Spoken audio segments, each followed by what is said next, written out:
kita sekarang lagi di kampus Tikas Karsa Husada Garut. Bajuku, bahas jurusan kuliah. Let's go. Tapi bro, nggak sendirian, tentunya ada teman kita, Aman.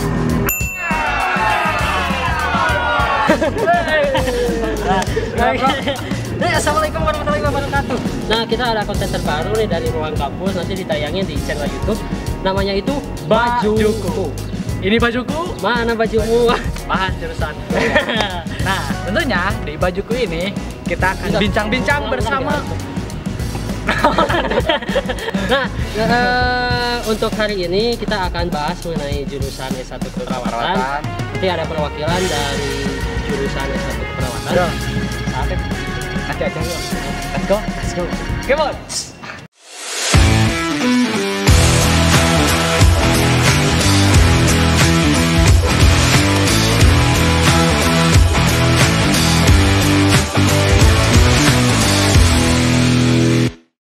Halo, assalamualaikum warahmatullahi wabarakatuh. Sampurasun. Sampes. Oke, ini kita lagi ada di kampus Tikas Karsa Husada Garut. Benar ya nyebutnya gitu? Masih salah. Kita akan ada konten terbaru nih dari Ruang Kampus. Namanya itu Bajuku. Ini Bajuku. Mana bajumu? Bahas jurusan kuliah. Nah, ya Bajuku itu singkatan dari bahas jurusan kuliah. Dan kita sekarang lagi bersama dari perwakilan dari Forum Mahasiswa S1 Keperawatan. Jadi kita nanti akan bahas tuntas mengenai jurusan S1 Keperawatan. Sope break nanya. Jadi sebelumnya basa-basi lah. Jadi sebelumnya kita pengen kenalan dulu nih. Kenalan dulu lah. Siapa namanya gitu, dari angkatan berapa, semester berapa. Boleh? Mau diperkenalkan sama Abbas atau memperkenalkan diri? Memperkenalkan diri. Siap. Biar enak gitu ya. Ya, assalamualaikum warahmatullahi wabarakatuh. Waalaikumsalam warahmatullahi wabarakatuh. Jawab boleh. Izin memperkenalkan diri, nama saya Mega Priyanti, biasa dipanggil Ega. Saya kuliah di Tikas Karsa Husada Garut, jurusan S1 Keperawatan. Sekarang mau menempuh semester ke-7 tingkat akhir. Oh, berarti udah dalam tahap mahasiswa senior. Oh iya. Mahasiswa senior lu junior. Tingkat atas. Tingkat atas. Tetap semangat ya, Teh. Iya, insyaallah. Oke, kita langsung aja nih. Kita bahas mengenai jurusan S1 Keperawatan. Nih, tapi sebelum kita bahas jurusan, Mega kenapa masuk S1 Keperawatan? Keperawatan. S1 Keperawatan. Betul. Karena ya Mega itu emang dari dulunya cita-cita pengen masuk ke jenjang kesehatan. Dari semenjak SMK, Mega masuk ke jenjang jurusan kesehatan, yaitu di SMK Farmasi, tepatnya di BKP 3 Garut, dan sekarang masuk ke jurusan kuliah S1 Keperawatan di Tikas Karsa Husada Garut. Jadi memang cita-cita Mega dari awal itu emang pengen masuk ke dunia kesehatan, terjun di dunia kesehatan. Berarti memang sebelumnya Mas udah ada cita-cita Dan juga udah ada background lah. Betul. Nah, di SMA juga itu masih sejalur gitu ya. Sejalur, cuman lintas jurusan aja. boleh bahas sedikit mengenai keperawatan dan perawat. Mega, bedanya itu perawat dan keperawatan apa gitu? Perawatan itu sekolahnya. Kalau misalnya perawat itu kita sebagai tenaganya. Kita tenaga dari suatu jenjang S1 keperawatan ataupun D3 keperawatan. Profesinya gitu.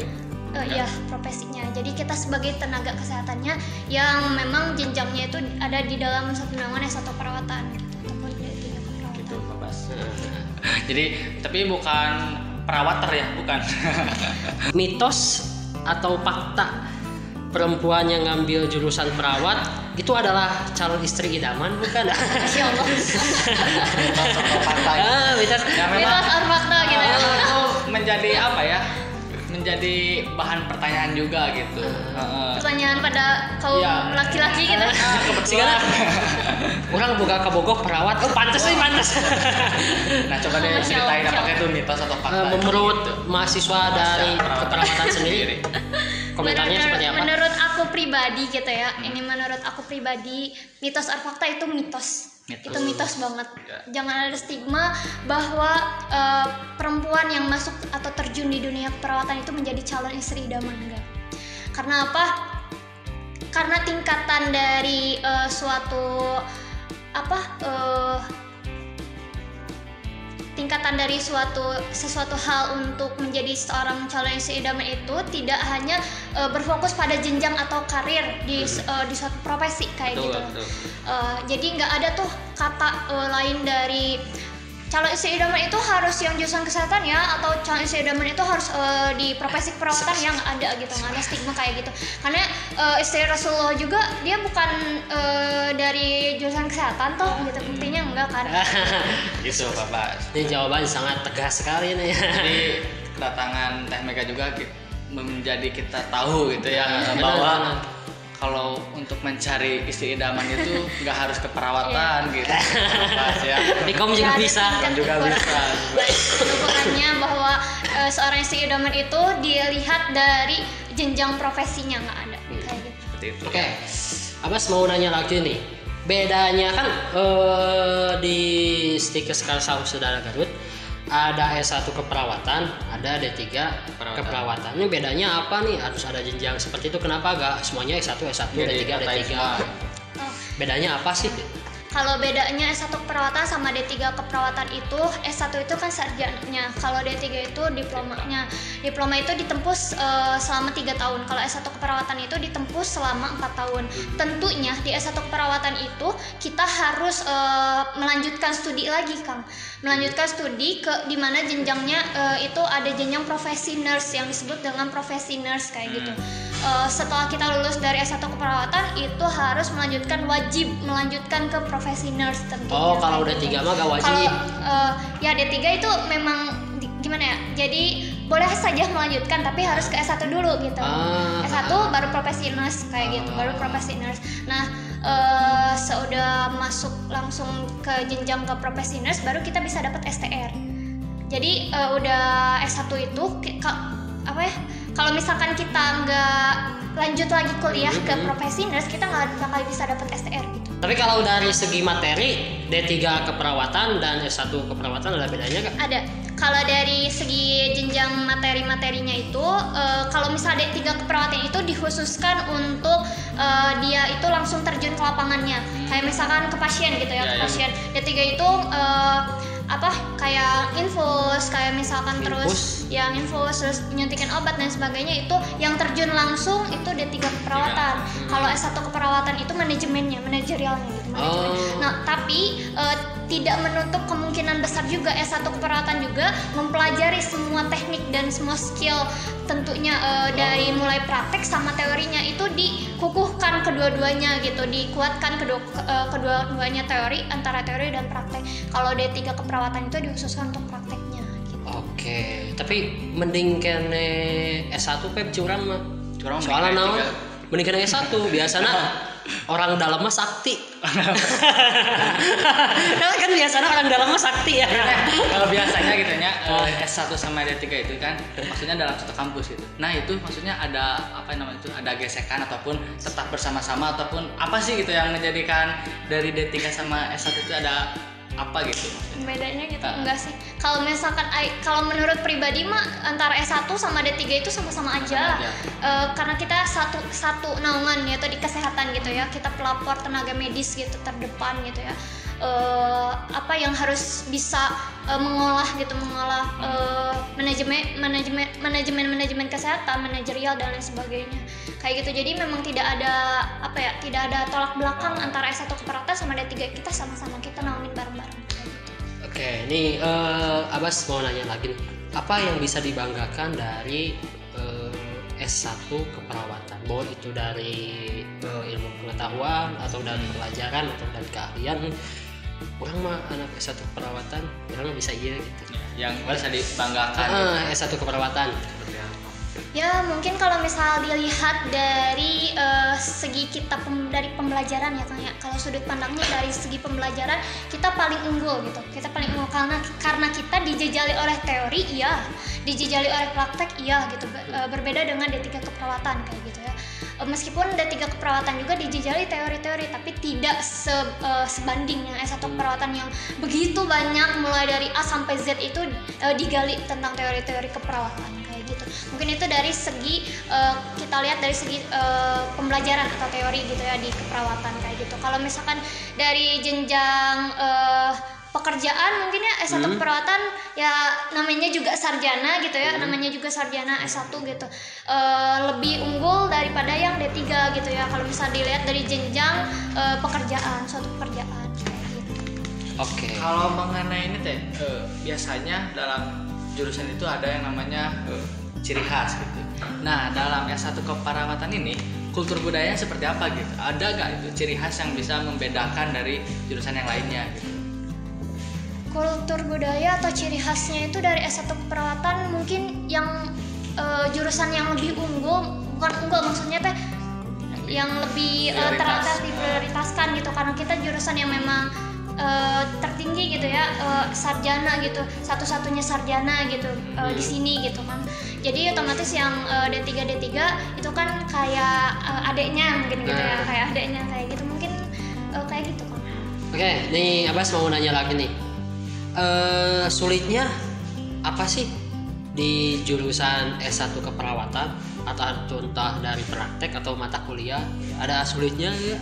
Yang paling sulit nih menurut Ega Ya. yang paling sulit. Kalau menurut aku sih selama kita ikhlas ngejalaninnya, selama kita ingin dan mau dan mampu, so gak ada yang sulit. Gak ada sama sekali yang sulit kalau kitanya mau, kalau kitanya mampu, kalau kitanya ikhlas ngejalanin. Tapi kalau misalkan dilihat dari segi pembelajaran ya pasti tentu gak ada pelajaran yang sulit gitu ya. Gak ada pelajaran yang mudah juga, gak ada pelajaran yang sulit. Semuanya seimbang gitu antara sulit dan mudah gitu. Kalau misalkan kita mempelajarinya dengan tekun, dengan rajin, dengan keinginan kita sendiri gitu ya, dengan hati yang lapang, insya Allah semua pelajaran bisa diikuti dengan baik kayak gitu. Kita lebih ke tergantung diri sendirinya. Iya, tergantung diri juga, sendirinya gitu. juga gitu. Untuk kan kita berbicara sekarang mengenai zaman milenial lah, zaman Beralih ke 4.0 digital. Nah, tantangan sendiri nih buat S1 keperawatan mungkin nanti udah keluar, atau buat mahasiswa sendiri nih, buat kesehatan nih, tantangan di dunia modern sekarang seperti apa nih? Kalau tantangannya sih kita lebih ke media-media gitu ya.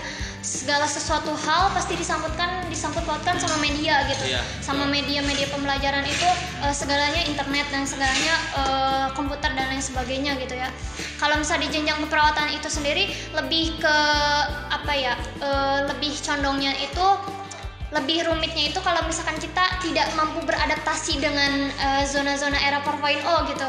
Kalau sulitnya itu kayak gitu. Jadi kalau misalkan kita nggak tahu atau kita ketinggalan informasi atau ketinggalan zaman tentang era 4.0 ini, ya kita sulit apapun itu gitu ya. Sulit buat apapun itu, buat ngerjain prestasi juga akan sulit gitu kalau kita nggak tahu gitu. Kalau misalkan sekarang kita udah di naungan zona era 4.0 dan lain sebagainya gitu, akan sulit. Ya kalau misalnya S1 keperawatan itu sendiri ya paling lebih baik itu kita harus bisa paham mengenai tentang zona 4.0 itu seperti apa, zona global itu seperti apa.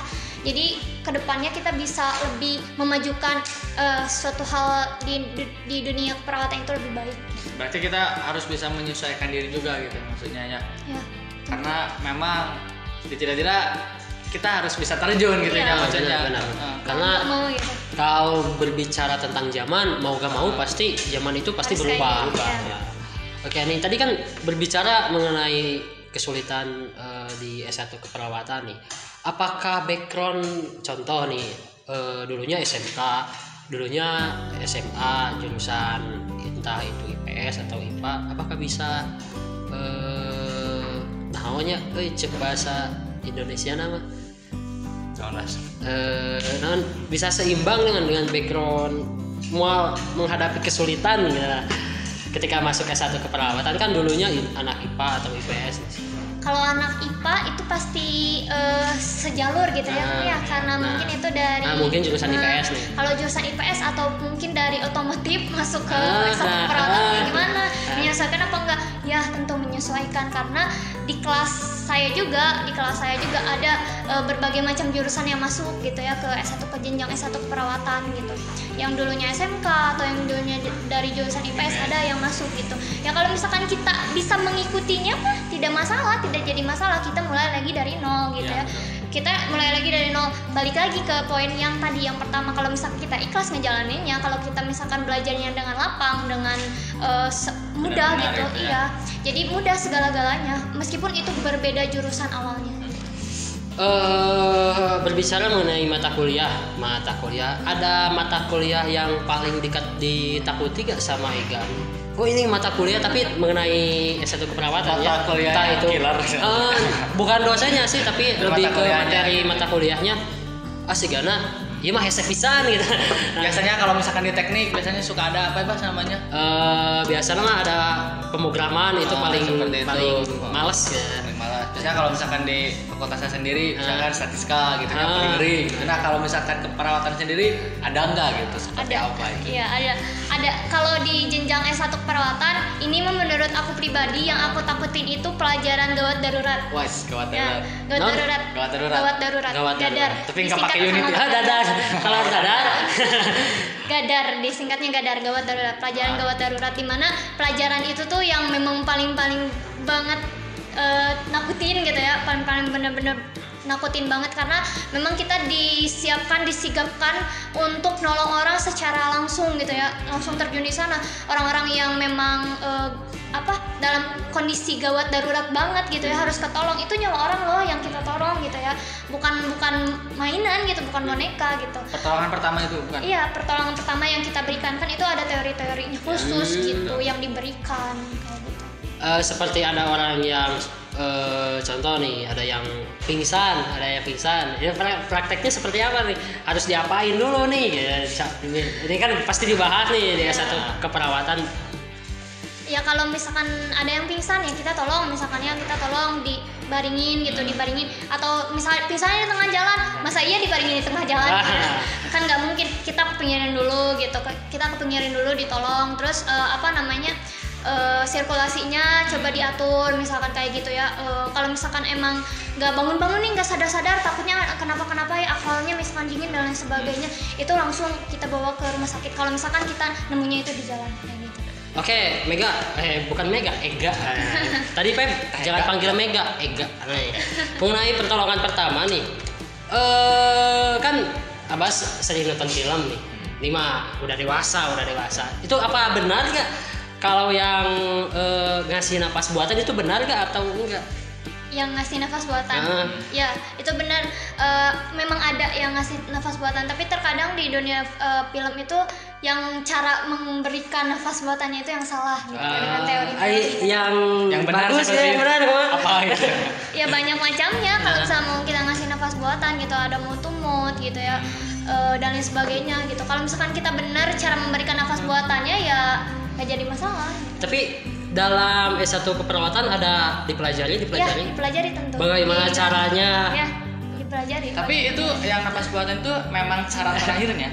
Apa? Napas juga Buat ini nafas. Enggak, banyak banyak. caranya gitu. Kalau misalkan itu benar-benar gawat darurat, itu benar-benar misalkan kita nih lagi hiking misalkan ya, lagi hiking, terus ada tiba-tiba ada orang yang pingsan, gagal nafas misalnya, gagal jalan nafas gitu ya, nggak ada siapapun, misalkan kita nyoba gitu, nolong gitu ya, buat bantu ngasih nafas buatan itu bisa. Kalau misalkan nggak ada peralatan apapun, kalau misalkan yang enggak, kita bawa ke rumah sakit ya, ditolong di rumah sakit. Tapi Pep sigana apa saya asup ke S1 keperawatan, saya mempelajari cara nafas buatan. Pas kamu mulai mata kuliahan napas buatan. Itu asa haus, Pep. Haus. Minum atau Mas? Kayak Abbas bisa sholatnya, kayak orang jampe heula. Saya. Minum bola. Tapi kita ya dua, gak apa-apa. Iya, Abbas mau puasa. Nah, ini mah spesial buat Ega. Keperpulan bisa Abbas bisa sulap. Ini buat mereka Mas, toke abi Mas. Siap. Minum dulu biar gak haus. Iya. Dan tadi jampe ya, Bang. Sulap dulu jampe. Tapi mau nanya nih, Nah, enaknya jadi mahasiswa perawat itu apa sih?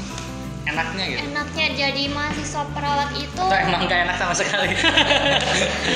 apa ya, kita bisa nolong orang, itu enaknya yang pertama gitu ya, kita bisa nolong orang, bantuin orang, tapi nggak semua yang sakit kita bisa tolong, nggak gitu ya, karena kan kita punya manajerialnya juga gitu. Terus yang kedua, kita bisa jadi sesuatu hal yang lebih berguna gitu untuk orang-orang yang sakit gitu ya tentunya gitu. Kalau misalkan nggak ada kita ya siapa lagi yang menolong gitu. Kalau misalnya nggak ada kita gitu, kalau misalnya ada yang masuk ke jenjang perawatan, siapa lagi yang menolong pasien gitu. Tapi itu menjadi ini nggak, maksudnya wah seneng nih bisa nolong orang gitu. Ya tentunya kayak gitu. Atau misalkan orang bosan orang nolongan jelema wae gitu. Tapi orang ditulungan gitu.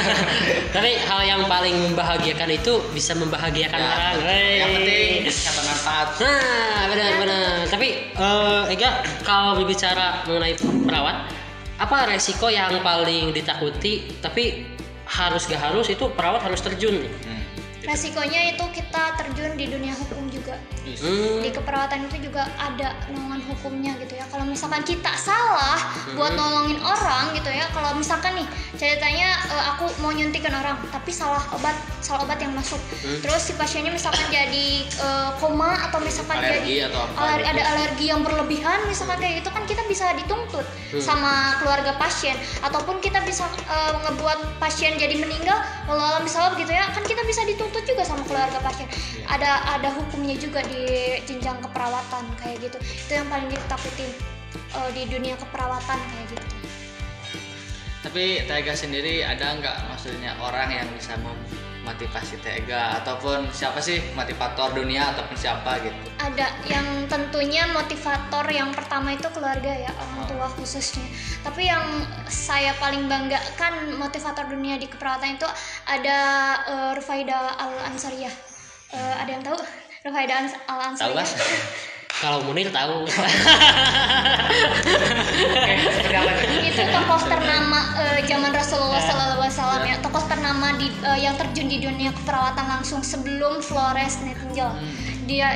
Beliau itu seorang tenaga medis di keperawatan namanya Rufaida Al-Ansariyah. Itu pada masa Rasulullah SAW sebelum adanya Flores Nightingale. Itu yang benar-benar memotivasi aku buat terjun langsung di dunia perawatan karena asik banget ceritanya. Tapi Mama Ega ada di rumah? Apa ada? Mau apa Mas? Mau ngucapin terima kasih. Oh iya, terima kasih. Udah bisa ketemu Buat sama apa ya? apa? Kita karena udah melahirkan Ega secantik ini. Kira-kira. Hiburan itu mah hiburan nggak rasa tegang teuing.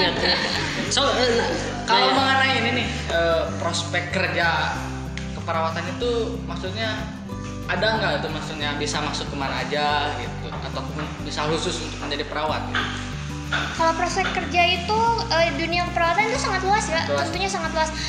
Jangan berpikir dunia keperawatan hanya kerja di puskesmas, hanya kerja di rumah sakit, hanya kerja di klinik dan sebagainya. Enggak, kita bisa ikut masuk ke proyek-proyek instansi besar kayak proyek-proyek batubara. Ada kan di sana tuh tenaga kesehatannya, tenaga medisnya ada. Nah kita bisa masuk di sana. Jenjang keperawatan itu luas, gak hanya ada di klinik, rumah sakit, puskesmas dan sebagainya. Enggak, jenjang keperawatan itu sangat luas. Mau masuk kemanapun insya Allah bisa, asalkan sejalur gitu.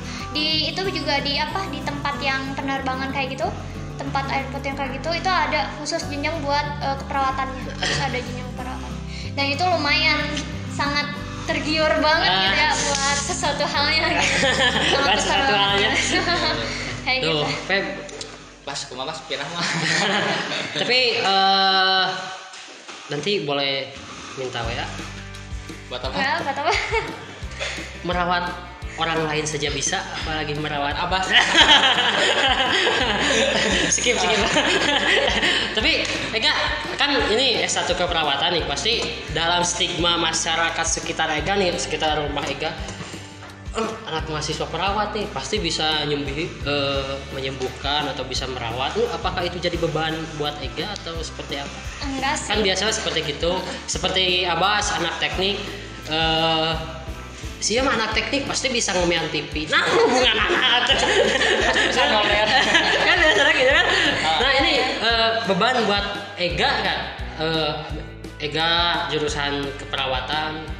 Enggak sih, enggak jadi beban tentunya ya, karena kan sebelum kita masuk ke dunia S1 keperawatan itu kan udah harus siap dengan beban yang kita hadapin di depan mau kayak apa gitu ya. Kalau misalkan ada tetangga atau misal Neng pengen minta detensi dong, tapi kan udah harus bisa kayak gitu kan, udah harus bisa banget gitu. Kalau misal nggak bisa, tau buat apa sekolah gitu, tau buat apa masuk di jenjang S1 keperawatan kayak gitu. Tuh, berarti Teh Ega ini benar-benar ya. Bener-bener apa? Benar-benar keperawatannya. Insya Allah. Oke. Kita kalau berbicara tentang media nih, seperti tadi kita lagi di zaman 4.0. Kan kita berbicara COVID. Bicara COVID itu kan bidang kesehatan nih, bidang kesehatan. Kalau mengenai berbicara COVID itu mah pasti punya persepsi sendiri-sendiri lah, punya persepsi sendiri-sendiri. Kita bahas keperawatnya.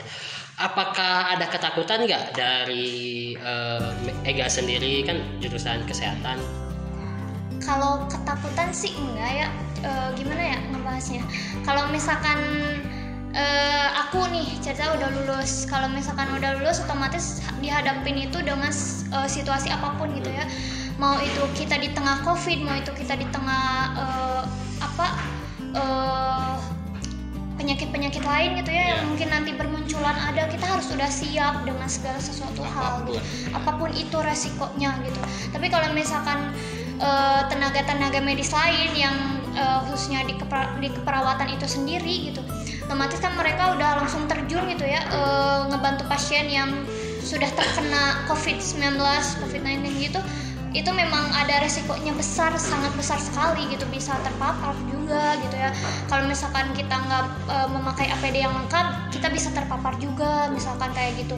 Kalau kitanya nggak hati-hati, kalau kitanya nggak bisa benar-benar menempatkan sesuatu hal itu sesuai dengan tempatnya, ya kita bisa terpapar kayak gitu. Oke.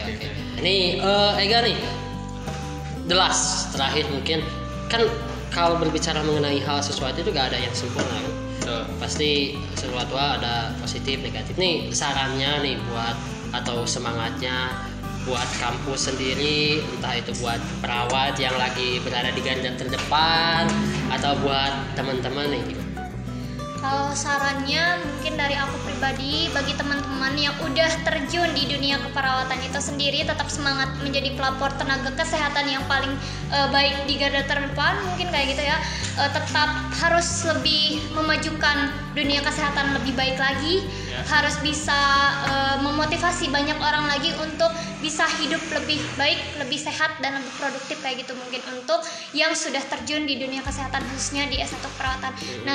Dan bagi teman-teman yang belum masuk di dunia S1 keperawatan, mungkin yuk mari kita masuk di dunia S1 keperawatan gitu, karena dunia kami itu benar-benar insyaallah asik, insyaallah mudah dipelajari gitu ya, mudah dipelajari kalau kitanya mau, kalau kitanya mampu, kalau kitanya ikhlas ngejalaninnya, Dan juga bermanfaat. Kayak gitu.